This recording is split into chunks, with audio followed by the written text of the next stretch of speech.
You may be seated. Good morning, everyone. Good to see you this morning. Hey, real quick, wanted to make a quick announcement. Well, not a quick announcement. I want to take my time and make this announcement. You want that? We always love inviting new people into this church family. So this morning, we have been, they've been attending here for, a couple months, maybe 3 months. And can I tell the story of how you got here? Is that okay? Okay, all right. I'll blame it on your wife. So we have a family here that they came for the very first time because they were driving to a church and didn't quite make it, turned into our church parking lot, and I think there was just probably people going in, so they're like, I guess we better go in. It's just kind of like gravitational pull. Guess we better go. And they stayed and kept coming, and now are placing membership here. So I want to introduce everybody to Nathan and Marie Vanderlaan. Nathan, if you want to make a little wave. Yes! Yes, I love it. And their daughters Maggie and Evie are down in the kids wing. But we're really, really excited to have you guys here, and we're really excited that you're bad at directions and you ended up in our church parking lot. We think God can use just about anything. So welcome, welcome, welcome to the family. All right. Many of you have heard of these obstacle runs, like a 5K. I think some of them are called Spartan 5K. You've heard of things like the Tough Mudder. You've heard of things like that. And the idea is, the basic gist of the whole thing is that it's like going for a run, but you pay someone to make it harder for you. That's the basic premise. And I know it sounds ridiculous, and it is. I have done one of these, and it was a lot of fun. But the real excitement is that you pay a lot of money, and they make it hard, and you get all sweaty and dirty, and then at the end, you get a T-shirt, and in this case, you get a headband. And that's worth all that time and effort and pain and money. Several years ago, I did one, and it was, again, ridiculously expensive, and you get with a big group of people, and there's just maybe thousands, maybe tens of thousands of people participating. And so it's a lot of folks who are doing this. And so to kind of make it logistically practical, they group people in groups of about 200, and they have staggered start times.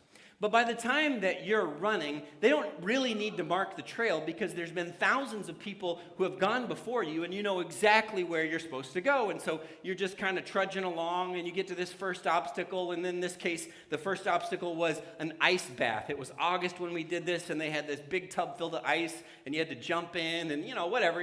You're extreme and you're tough and all that, right? But I noticed after the first couple of obstacles that you could come to it, and then I noticed that there was a trail, a path that was worn down around the obstacle. So what had happened is people had gotten to a big tall wall like this, and they looked at that and they said, nuh-uh, and they just ran around it. And evidently enough people had done this that it had created a trail around it. It had mashed down the grass and dirt, and it worn a path around it. Now, here's the thing. This is the important part. People could avoid the obstacle, and they could still get a T-shirt and a headband at the end. What I'm saying is, in theory, you could have skipped every single obstacle and still get a T-shirt and a headband, which means that there are people walking around among us that are wearing T-shirts and headbands, but they didn't do any of the hard things. And so next time you see one of them, what you need to do is interrogate them, because that's always a good way to get to know somebody. Did you really do it? Did you really earn it? Now, we're in the beginning of a brand new series. We've just finished up a series on the basic teachings of Jesus, the fundamental focus of what he taught as he walked around first century Israel, just interacting with people. These are the things that he liked to talk about. He came back to over and over and over. And now we're in a new series, and we're going to incorporate the previous one just a little bit. But the premise of this entire series is that Jesus always, always, always had a next for everyone. Jesus always had a next for everyone. That could be some change he was encouraging them to make. That could be a belief he was encouraging them to have. That could be a practice or a habit that he was encouraging them to engage in. That could simply be praying and pausing and waiting that he was often encouraging even his followers to do. Just wait, just wait, just wait. But there was always something that he was looking for people. There was always a next. Think about every interaction with Jesus. Every interaction with Jesus. This will be a little interactive game. Some of you can show off your Jesus knowledge. Think about every interaction he had. Sea of Galilee. Jesus walking along the shore. He sees two fishermen, one named Simon and one named Andrew. What was his next for them? Not a trick question. Follow me. Follow me. Some of you are like, you get real specific. Drop your nets and follow me. Yeah, but follow me, right? The next thing, he was like, don't do what you're doing anymore. Now do this other thing, right? This is pretty simple. It's going to get a little harder as we go here. You're really going to be able to show off. Jesus is in a boat with his disciples during a storm. He's sleeping. They wake him up and say, hey, we're about to die. And Jesus calms the storm, and he says something to them. In that case, well, what did he say to them? Boy, a lot of murmuring here. But I think I heard, oh, ye of little faith. A lot of King James readers here. Okay, oh, you of little faith. What's he saying with that? He's saying your faith needs to be deepened or strengthened. That's what's next for them. You need to deepen your faith in me because it's not my time to die yet. We're not going down in this boat. You need to deepen your faith. Here's a third and final one. This is probably going to be pretty easy for you too. A wealthy, young, powerful leader in Israel comes to Jesus and he says, what must I do to gain an eternal life? And he says, I've done all the things I'm supposed to do. I've followed the law and the prophets. And then Jesus says, oh, well, there actually is one more thing that you could do. What was Jesus next for this young man? What was the next for him?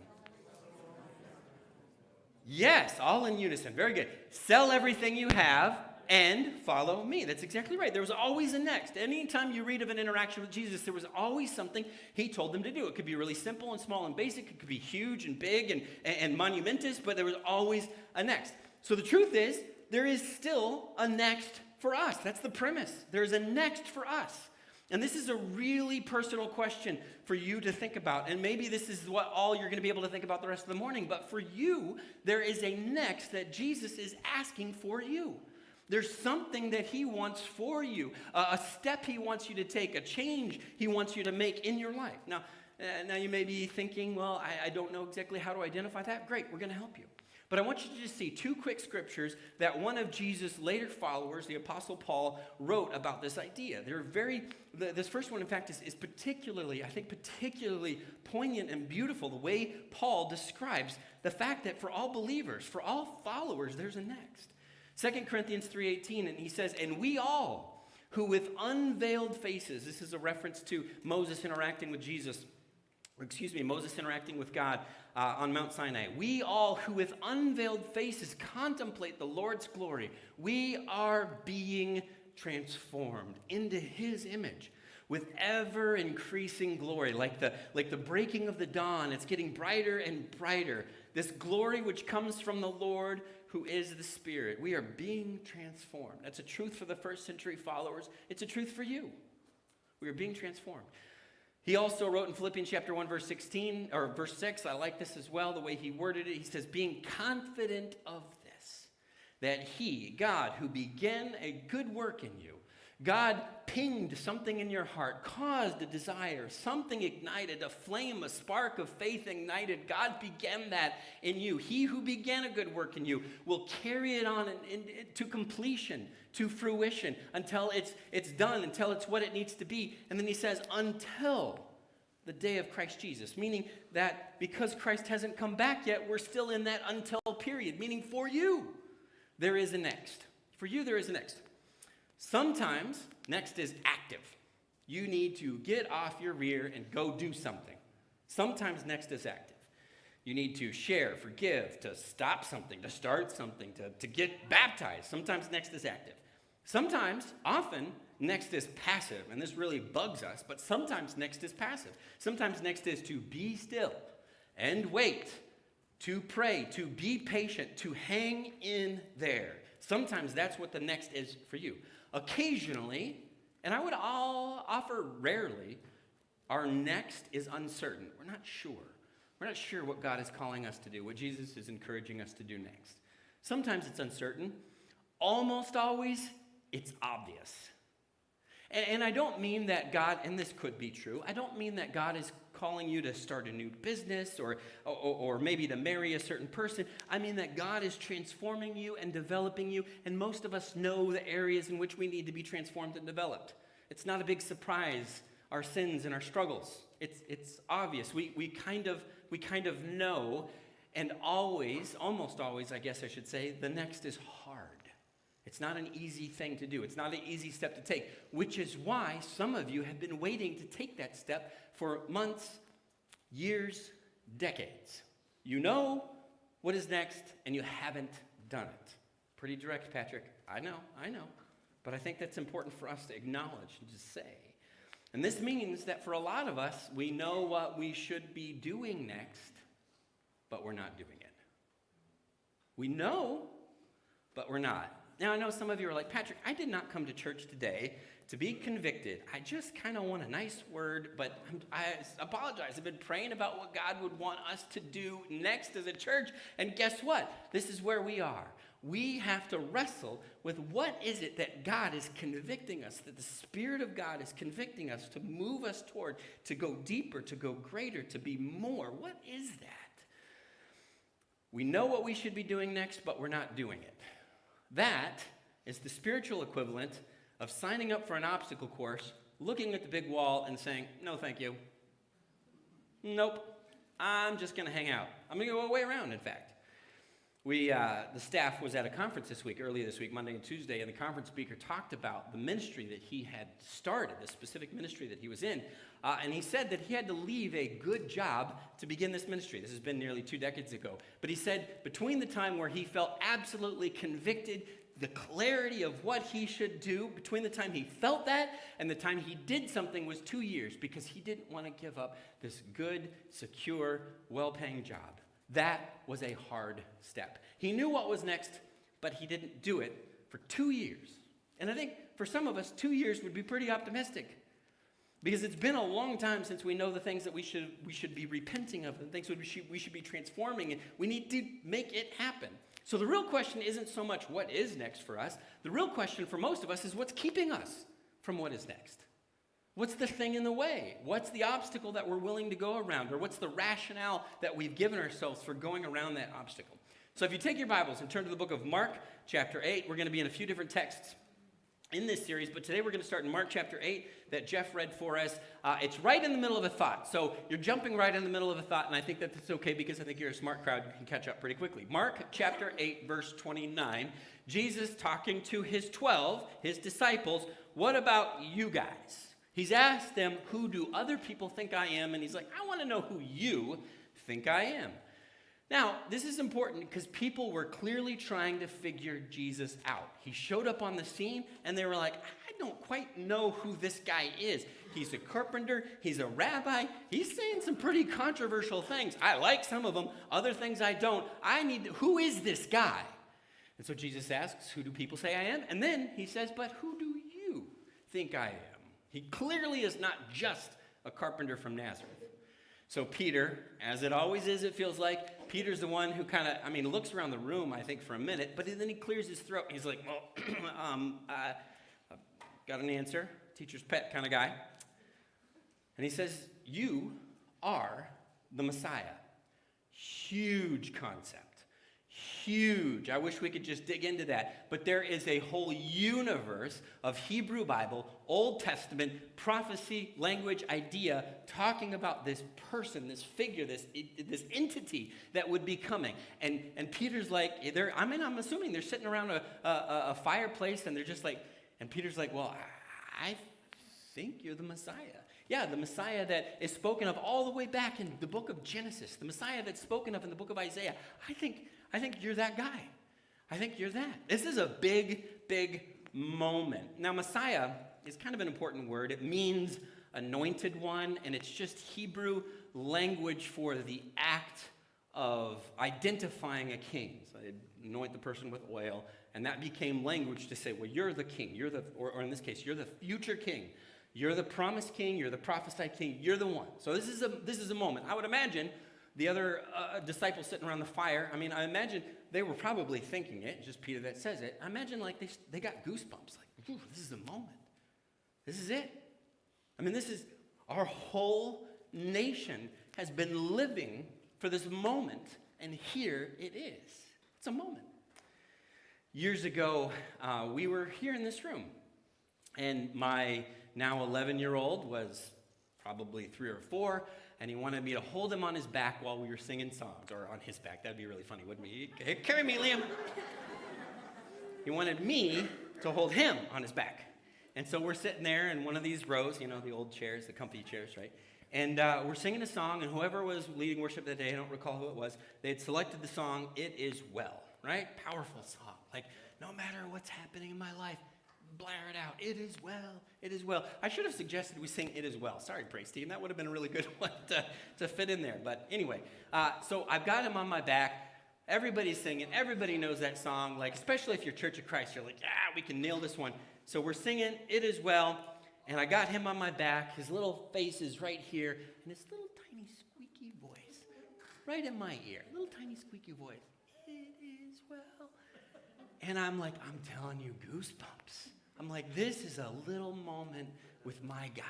Just my, like, what? Now, does Liam understand the deep theology of what he is singing? No. But it's a moment. It's a step in the journey, right? Does Peter understand the deep theology of what he is claiming? No. We'll see that in just a second. But it is a step in the journey. It is a good moment. And Peter, because this is what you do when you're trying to answer the teacher's questions, you're trying to get a pat on the head. And Peter feels pretty good because he's answered correctly with something big and profound. Very, very important. Mark chapter 8, verse 30. Jesus warned them not to tell anyone about him. Very confusing. Wait, this is what it's all about, Jesus. Why would we keep this secret? Well, because there's a whole, story to unfold. And if you just jump the gun, it's going to get crazy. It's just going to get nuts. So let's just keep this fact to ourselves, and we're going to figure out how we unroll this communication to everybody else in the world. Okay? Just give it some time. Don't tell anyone. Then he says, this is kind of interesting, Then he says, Mark 8 verse 30, or Mark 8 verse 31. He then began to teach them that the Son of Man, this is another term he liked, kind of like Messiah, must suffer many things and be rejected by the elders, the chief priests, and the teachers of the law, and that he must be killed and after 3 days rise again. Now just understand, we're doing a little study here, and that's good. Consider the juxtaposition of what has just happened, right? They're all around the campfire. They're all having this moment. Peter's just made this declaration. This is incredibly powerful. This is a goosebump moment. Realization is dawning. Light bulbs are going off right and left. It's a huge moment. And Jesus is like, yeah, yes, you guys got it. I am the Messiah. Everything that the Old Testament, everything that the Hebrew Bible was building up to it culminates in me. Don't tell anyone. But listen, guys, here's what's going to happen next. I'm going to go to Jerusalem. I'm going to be beaten. I'm going to suffer a lot. It's going to be bad. It's going to be brutal. And then I'm going to die. Now, Peter stopped listening after the I'm going to die part, I think, because he didn't really get what was next. He didn't understand. And of course he didn't understand. This was mind-boggling stuff. They didn't get it. But he didn't understand what Jesus was saying. So, verse 32, he spoke plainly about this, and Peter took him aside and began to rebuke him. Because Peter just got it right. And now Jesus is getting it wrong. And Peter's like, okay, guys, hang on. Let me talk to Jesus for a second. Peter took him aside. Jesus, what are you doing? Like, this is you're the leader now.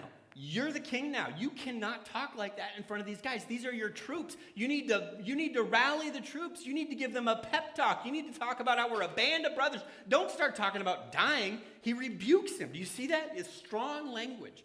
Rebuke is it's a sharp word.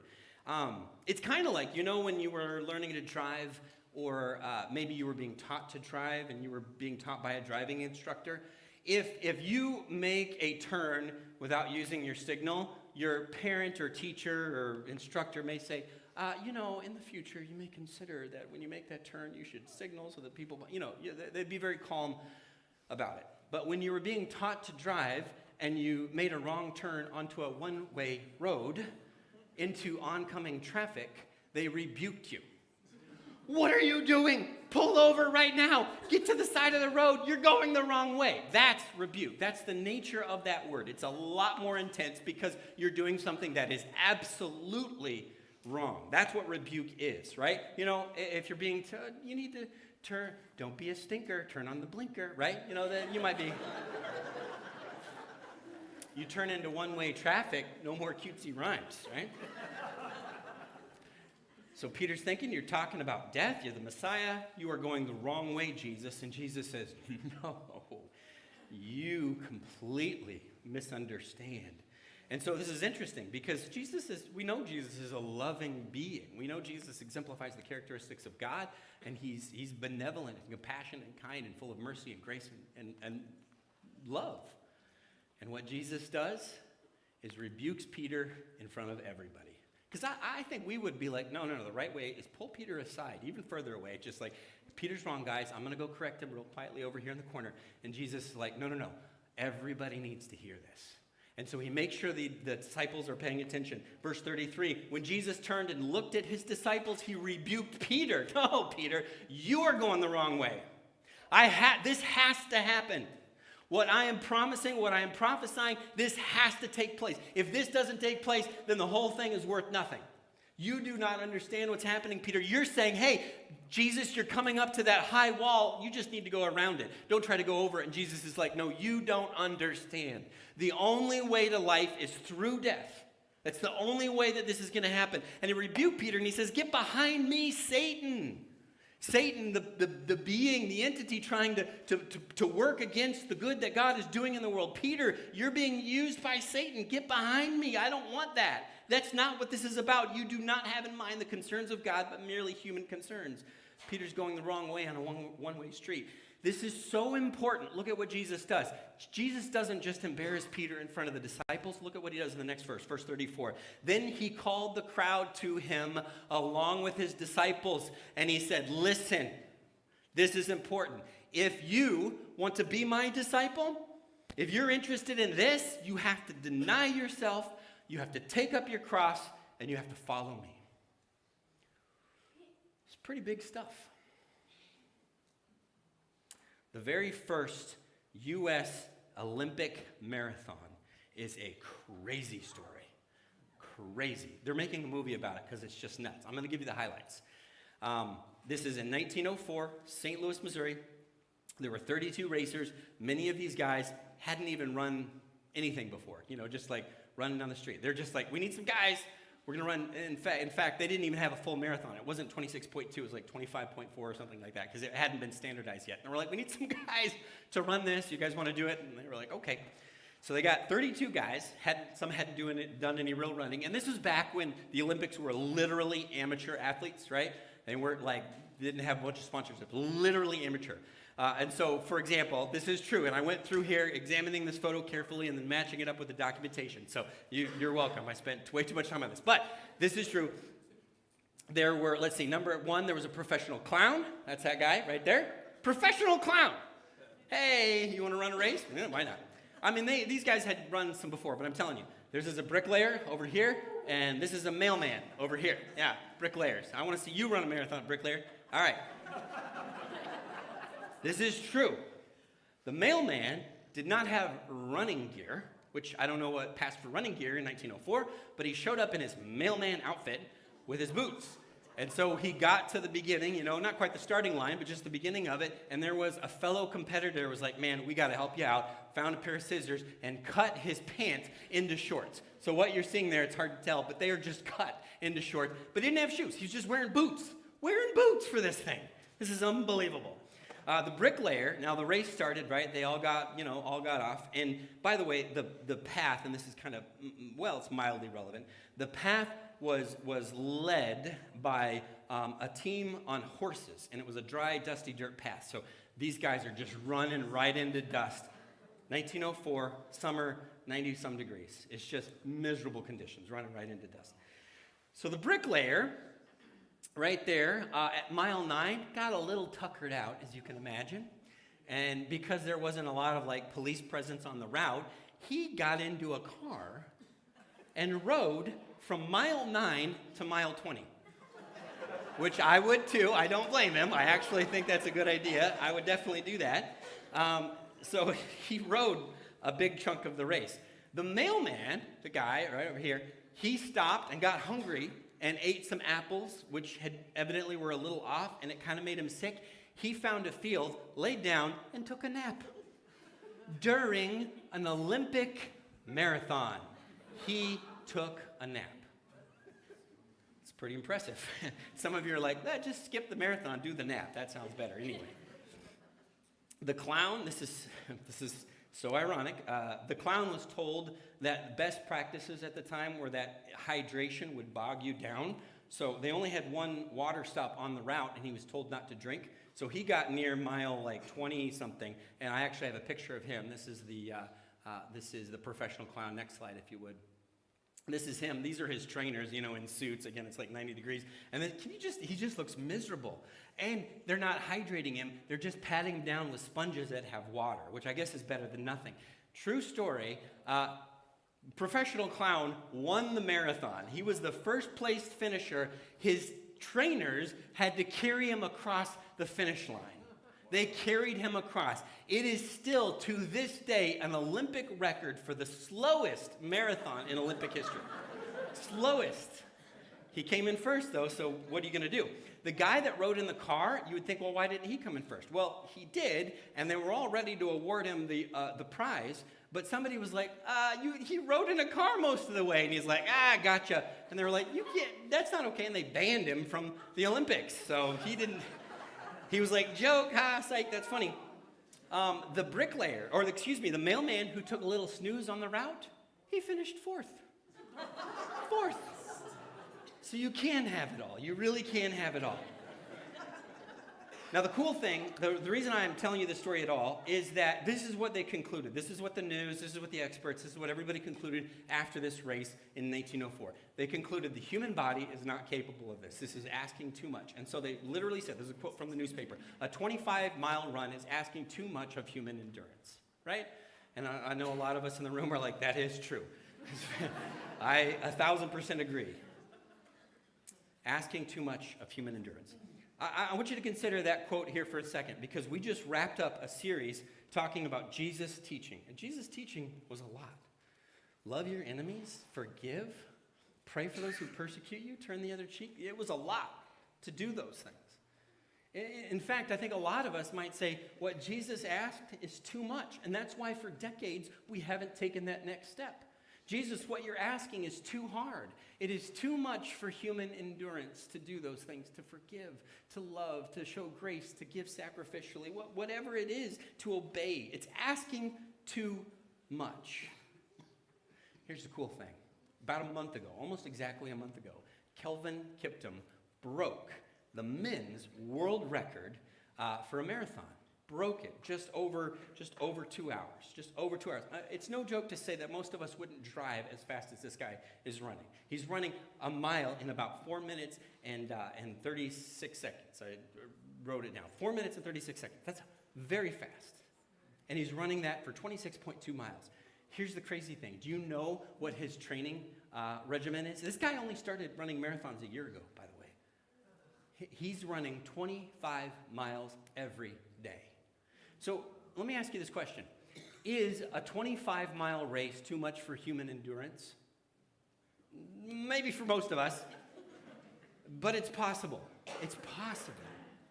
Is doing what Jesus has asked us to do too much? No, it is possible. It is possible. We have just let ourselves off the hook because it is hard. I've used this quote so many times, I'm going to use it again until it's no longer true for our church. G.K. Chesterton, the Christian ideal has not been tried and found wanting. It has been found difficult and left untried. Now, I realize that sounds harsh and direct, but listen, I'm preaching to me as well. There's so many times where I've excused my disobedience because that's too much. That's too hard. That's too far. But it can be done. It can be done. If we are following Jesus, but avoiding the hard things, we are not following Jesus.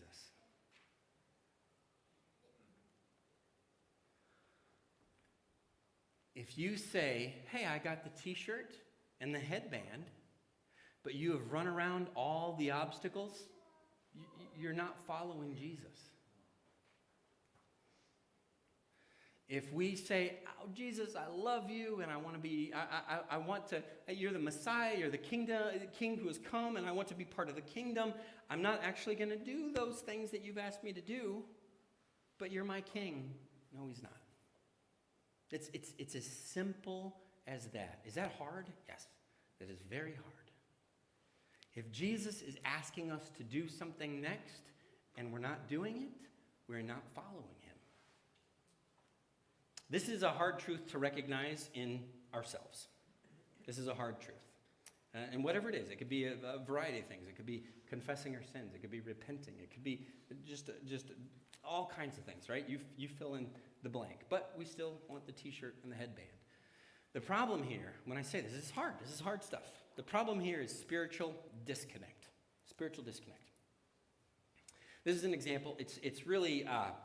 it's kind of a cheap example, and let me explain why. Because, I'll tell you the example, and I'll explain, I wrestled with whether or not to use this. But I was watching the Grammys a few years ago, and there was an artist who won a Grammy for Best Song in a specific category. And I had not ever heard the song, but I had heard of the song. The song had a reputation. And I thought, that's interesting. I wonder what they're going to say as a thank you, as they get up. Because the song, if I read the lyrics to the song to you here in church, I would not finish my sermon before a couple elders were escorting me out the door, right? It's not a wholesome song. If you emailed the lyrics to a coworker, your next trip would be to the HR department, and you would be going home with a box of your stuff, right? If you use these lyrics in even the public school system, you would be visiting the principal with your parents and a counselor. These are not great, not wholesome lyrics, right? And so I looked up the lyrics. Kind of wish I hadn't, but I looked up the lyrics and I thought, what is this person going to say? They got up on stage at the Grammys and they said, first and foremost, I want to thank God, because without God, this wouldn't be possible. Now, I know, it's a cheap example because I don't know what's going on in their heart and their lives. I have no idea. I just know there's quite a disconnect between the content of what they are thanking God for and the actual thanking of God. It's disconnect. It feels like a disconnect to sing those lyrics and to say, well, without God, it wouldn't be possible. And I guess technically that's true, but it's very strange, right? It doesn't feel like it's honoring to God. And it's interesting as an observer to say, that's interesting. But because following Jesus is hard, I wonder if we have created a Christian culture, a faith culture, where people can consider themselves followers of Jesus without following. Well, let me say that. That shouldn't be a question. We have created, in the U.S., we as Christians have allowed there to be a culture where people follow Jesus, claim to follow Jesus without following Jesus. But here's the thing. I think this happens for us right here in our little corner of the world too, where we feel very good about, I'm a Jesus follower. Well, are you following? Well, debatable. No. That disconnect. Come on. I'm going to go around this obstacle, Jesus. So here's the question is, it's easy to pick on the Grammy Award winner, right? That's an easy example. But where in your life are you doing the exact same thing? Where are you trying to glorify God, but your life doesn't match what you're claiming, what your lips are saying? We aren't followers of Christ if we're not following Christ. So in this series, and we're going to just about to wrap up, I'm going to tell you a story here in a second, and we're going to close with a song and some prayer. But in this series, we're going to ask these 4 questions. Where am I avoiding the hard things when it comes to faith and discipleship? Right? Where am I avoiding the hard things? We got that obstacle, we got that wall, and we've gone around it. Where are we neglecting the small things? Doesn't matter, who cares, no big deal. Where are we focusing on the wrong things? And where are we expecting different things? We're going to explore each of those each week of this series. This can be pretty subtle, especially when we're talking about the hard things. It can be pretty subtle. A few years ago, there were 2 cable news pundits arguing. Shocking, right? What else did they do? They were arguing on cable news. But what I thought was interesting about this particular interview is that this guy was claiming to be a Christian, and he was saying Christians need to care for the poor. Pretty sensible, right? Well, the host was also claiming to be a Christian, and he was arguing, well, yeah, but we can't just enable laziness, right? So you've heard these debates. You've had these debates internally. Like, what do I do here? That person, you've had the debates, right? So they're going back and forth, and right? So this one over here, finally, claiming to be a Christian, well, Jesus would help the poor, right? And that's mic drop. What else are you going to do? You bring Jesus into the debate. Jesus wins the debate. But then the other one had this response, and this is interesting. This is a quote. Watch the interview this week. So it's an older interview, but it's still online.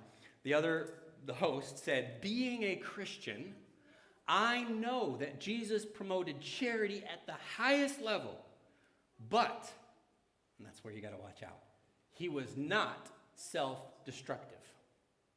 Jesus promoted charity at the highest level, love at the highest level, but he was not self-destructive.